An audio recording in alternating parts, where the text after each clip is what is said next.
बाबा, हं? आज येताना बासुंदी घेऊन या ना. अगं, कालच आपण आईचा वाढदिवस होता म्हणून आणली होती ना. ऐकलं? हं. गोकुळची बासुंदी पुन्हा खावीशी वाटतेय. खरं सांगू, मलाही खावीशी वाटतेय. पुन्हा पुन्हा खावीशी वाटणारी गोकुळ बासुंदी. महाराष्ट्राच्या कर्नाटकच्या सीमेवर मग बेळगावचा हुतात्मा दिन असू दे, त्यानंतर बेळगावचा महामेळावा असू दे, असे अनेक कार्यक्रम मराठी लोक ज्यावेळेला एकत्र येऊन करतात त्या वेळेला कर्नाटक सरकारनं हे दडपशाहीचं धोरण केलेलं आहे. आणि या दडपशाहीच्या धोरणाच्या विरोधामध्ये आम्ही कर्नाटकच्या सरकारला एकदा जाहीर केलं होतं की आपण आम्हाला बंदी घातली महाराष्ट्राच्या सर्व शिवसैनिकांना, प्रमुख नेते मंडळींना, तर आम्ही कोणत्याही परिस्थितीमध्ये बेळगाव जिल्ह्यामध्ये येणार आणि मराठा माणसाचा स्वराज्याचं प्रतीक असणारा, स्वातंत्र्याचं प्रतीक असणारा भगवा झेंडा आम्ही बेळगाव जिल्ह्यामध्ये रोवणार, अशा पद्धतीची आम्ही एक आव्हान केलं होतं. त्यावेळेला महाराष्ट्र कर्नाटकच्या शिरोळे बॉर्डरवर एक फार मोठं आंदोलन झालं होतं. मराठी लोकांनी बेळगावमध्ये जाण्याचा प्रयत्न केला होता. कर्नाटकच्या पोलिसांनी दडपशाहीनं त्या ठिकाणी आम्हाला अडवलं. त्या ठिकाणी महाराष्ट्राच्या पोलिसांनी अटक केलं आणि एक अर्ध्या तासानं आम्हाला सोडून दिलं. त्यावेळेला आम्ही गनिमी काव्यानं महाराष्ट्रातून कर्नाटकामध्ये बेळगाव जिल्ह्यामध्ये एका गावामध्ये गेलो आणि त्या गावाच्या ग्रामपंचायतीवर भगवा झेंडा फडकला.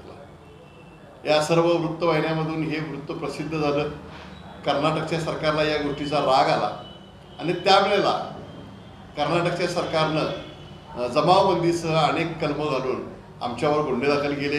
यामध्ये मी आहे, संग्रामदादा कुपेकर आहेत, ॲडव्होकेट संतोष मळवीकर आहेत, प्राध्यापक सुनील शिंत्रे आहेत, अशी सर्व मंडळी आमच्यावर या ठिकाणी गुन्हा दाखल केला.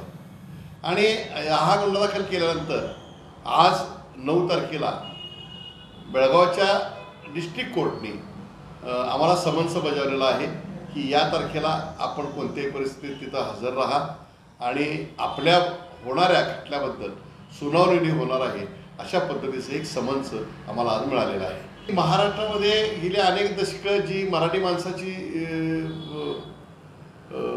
जी चळवळ सुरू आहे, ज्या चळवळीमध्ये महाराष्ट्रातील सर्व लोक हे कर्नाटकच्या सीमेवर बेळगाव, बिदर, भालकीसह कारवार या भागातली मराठी माणसांच्या पाठीशी जी महाराष्ट्राची जनता उभारलेली आहे, या उभारलेल्या जनतेच्या माध्यमातून जर आपण बघितलं तर महाराष्ट्र एकीकरण समिती, महाराष्ट्र एकीकरण समितीचा लढा हा जर बघितला तर आम्ही सोडा आमच्यावर आज एक समन्स बजावलेलं आहे.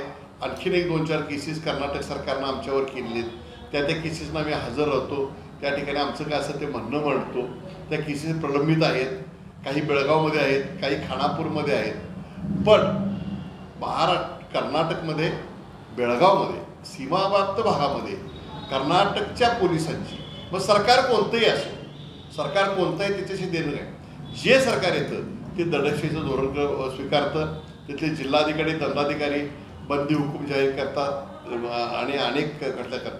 आणि सगळ्यात महत्त्वाचं, मोर्चा काढला तर 307 सारखी कलमं या ठिकाणी नोंदवली जातात. हे सगळ्यात वाईट आहे.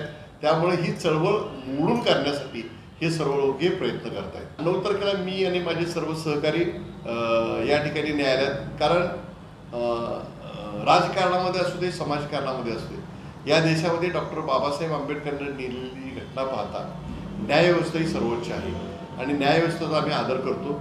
त्यामुळं आम्ही त्या न्यायालयाच्या समोर जाऊन आमचं जे काय असेल ते म्हणणं मांडणार आहोत.